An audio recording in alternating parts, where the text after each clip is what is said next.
All right, welcome back to Feelings of Business. And I have my father, Chris Youngman, here joining us today.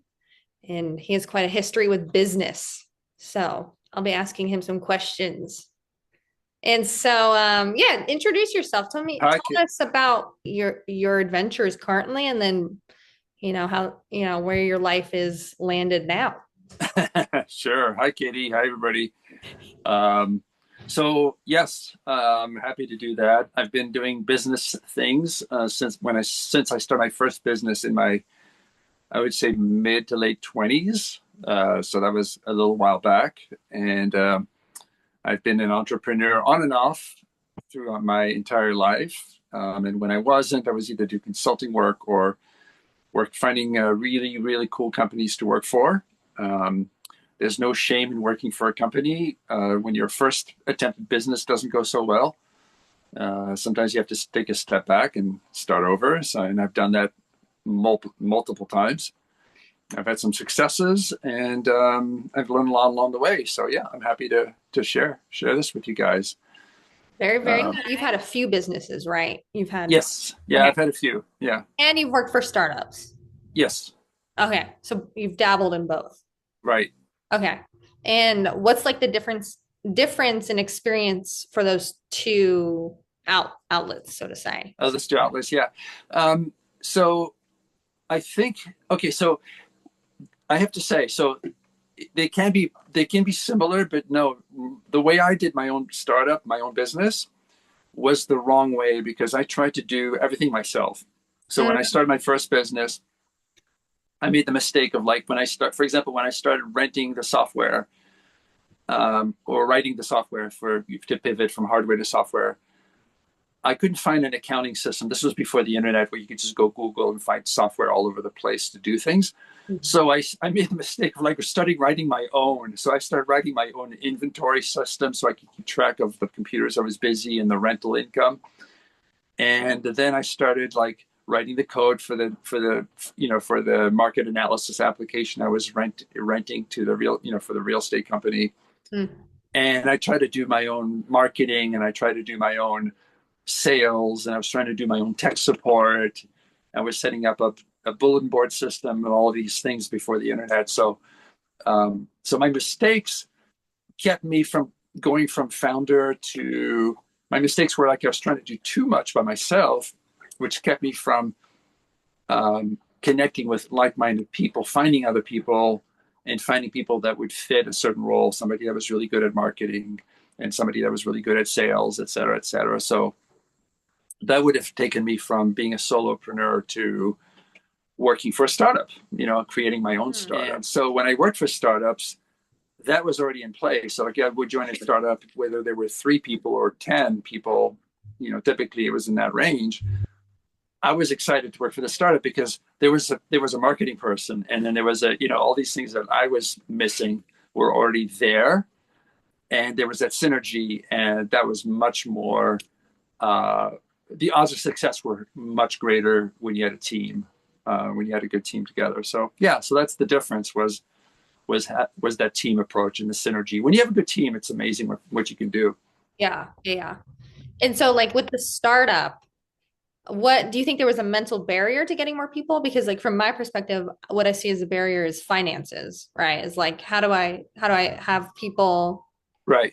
uh Yeah, that finances were definitely yeah. My in my mind was like, well, shit, I don't have any money. Like, how do I pay? How do I pay people? And the income I was getting was, enough for myself, um, and it wasn't enough. So yeah, so that was the barrier was the financial. I remember actually funny. It's like memories are coming back. Like I remember going to my bank at the time where I did my banking, and I had all my documents and everything. I was asking them for a loan, and traditional banks do not want to lend money to a startup. They just it's just not what they do. And so I was just didn't really know. I didn't really know how, and there was no. I wasn't aware of any venture capitalism, and I wasn't aware of the friends and family. So all the things that that you learn later on, avenues for getting capital, just were not things that I even knew. I wasn't even aware of. So yeah, so that was definitely a barrier. yeah, because I'm thinking like it's that the knowledge within business of being able to make those connections as well as, finding investors and stuff. So I was thinking too, like, is it a mental barrier to seek that knowledge? Or do you feel like where maybe were you just too young at that point, or what do you think? Yeah, probably a combination of both. Probably stubbornness was a part of it. Like I was like, oh, I can do anything, I can do everything, and so, I'm very much like I'm that personality that gets really bored once I think I can figure something out. So I would like, oh, I don't know how to do marketing, so let me look into how to do marketing, and I'm like, oh, this is interesting, this is really cool. And then I was like really bad at it, and then I'd be like, oh, okay, I can figure this out. Let me move on to the next thing. And so, yeah, that was definitely an issue. Well, I relate so much to you. It's like we're related or something. Sorry.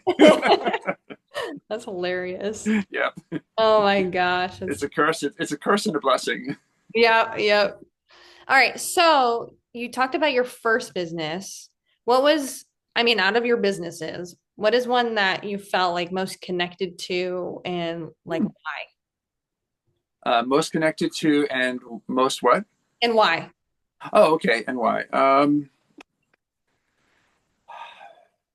Tough one. Let's see.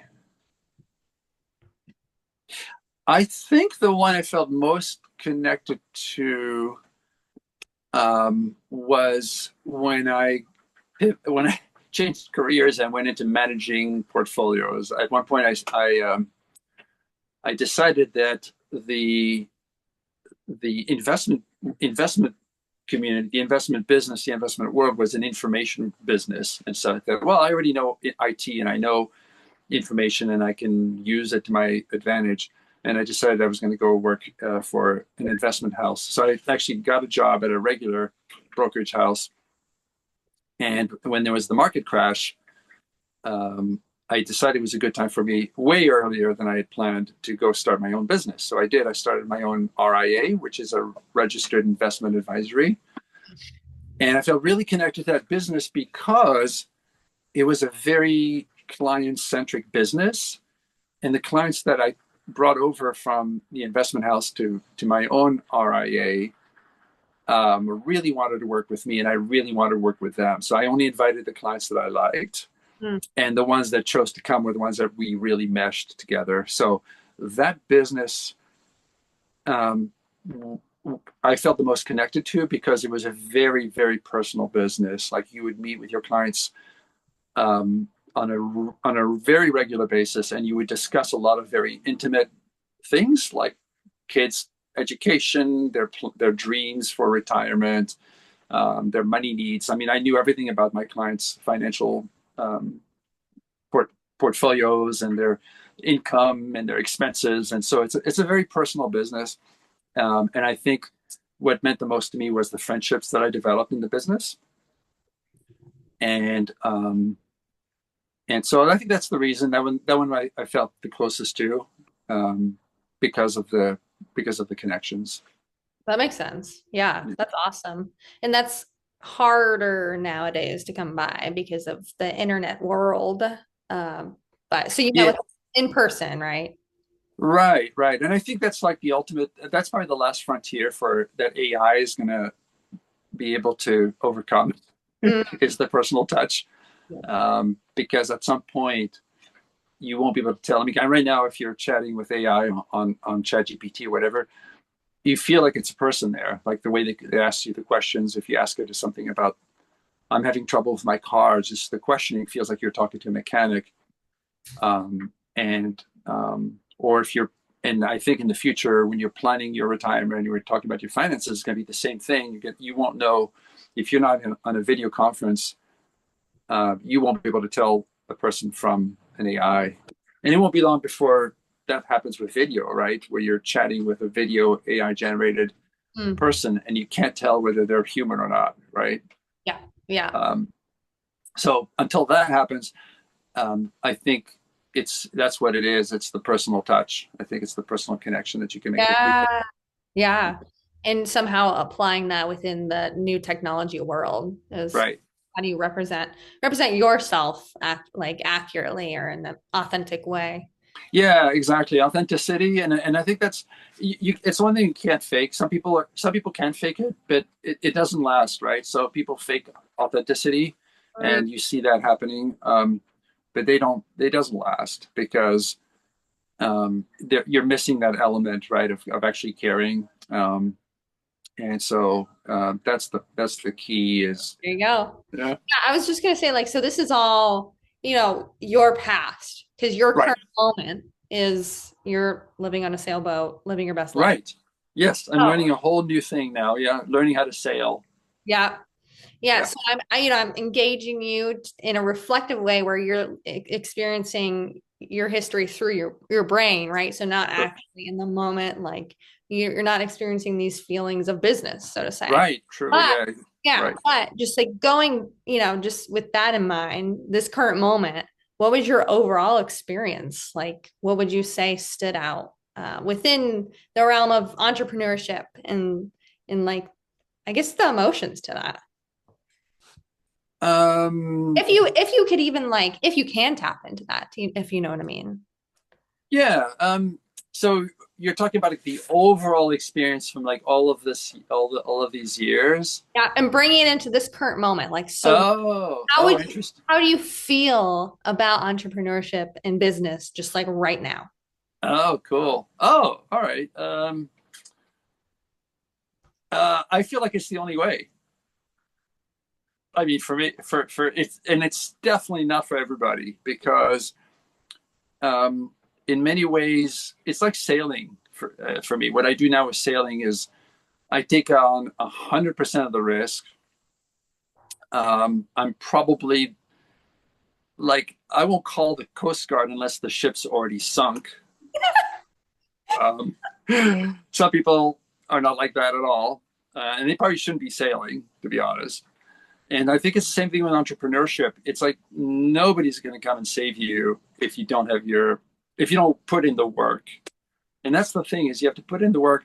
And again, just like sailing, when you notice something that's kind of off on your boat, if you don't deal with it like right now, if it you have to assess, is this something that could make my life more difficult like tomorrow or at midnight?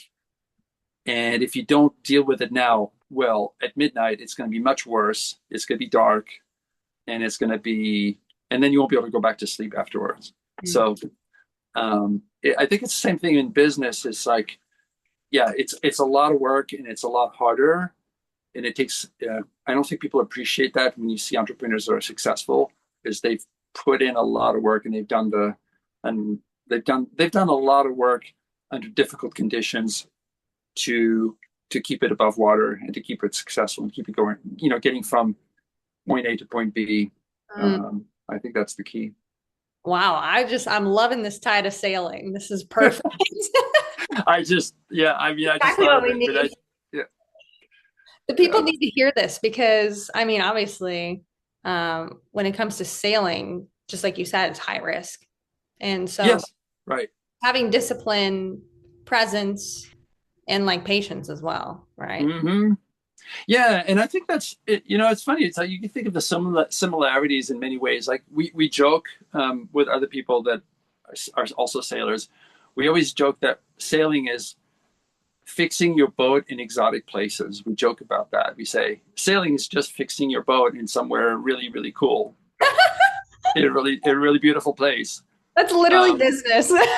and it's almost like business. It's like you're working and you're doing some really really cool things, and you're really doing some great opportunities, and you're able to see things, and you're able to meet people that you otherwise would never interact with.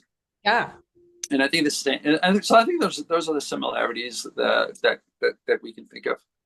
Yeah, I could totally see that too, just in my experience so far. Like traveling, meeting new people, Right. and all while trying to maintain sanity. Yes, exactly. Yeah, and that's another thing we joke about is you have to be a little bit unhinged to put yourself in a situation of the kind of risk that we put ourselves in, right? Because it's much safer to just get a job and just work 9 to 5. You trade your dollar your hours for a very fixed paycheck. So you've got that immediate reward, right? So you're working an hour and you get a week later or a couple of weeks later, you get the dollar for whatever that hour is worth. Mm. Um, and so it's the same thing with sailing. You're putting yourself in a situation where it's not you don't necessarily you buy a boat and you start sailing. You're not necessarily going to get from point A to point B. You don't know. The weather is there to teach you that ultimately you're not in control that you think you are. And it's probably true in business too. A lot of people don't appreciate how much luck is a factor in business. Absolutely. Luck is, and I can't put my finger on it, but I think luck is a big part of it. Being in the right place at the right time, meeting the right person when they're in the right mood. Yeah. It could make or break a business. Right winds too. Anything. Yes, exactly. Headwind versus a tailwind. Yeah. That's right. Exactly. Yeah, try to start a business when the economy. Ironically, most businesses get started when the economy is not doing so well.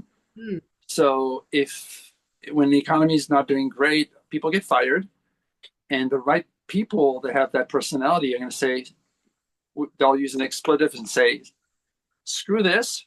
I'm going to start my own business. I might as well," because there were no guarantees with my former employer. They went out of business or they fired me. And then they go, "Oh, well, if there was no guarantee working for this big company, then I might as well start my own." True. Where there's also no guarantees, right? Absolutely. Yeah. So, yeah. Yeah. Well, unfortunately, we're running out of time because Yes. I have a cheap Zoom version. But I want to thank you for joining me, and it was a great chat. My pleasure, Katie. I love to hear the tie of sailing to business, and I think that'll be great to share. So. Yeah, my pleasure. Thank you for having me. Thank you. And good luck on your business, on your own startup as well. Yes, we're doing it. Yeah, awesome. I'm losing my mind, but not there yet. All Great. right. All right. Bye.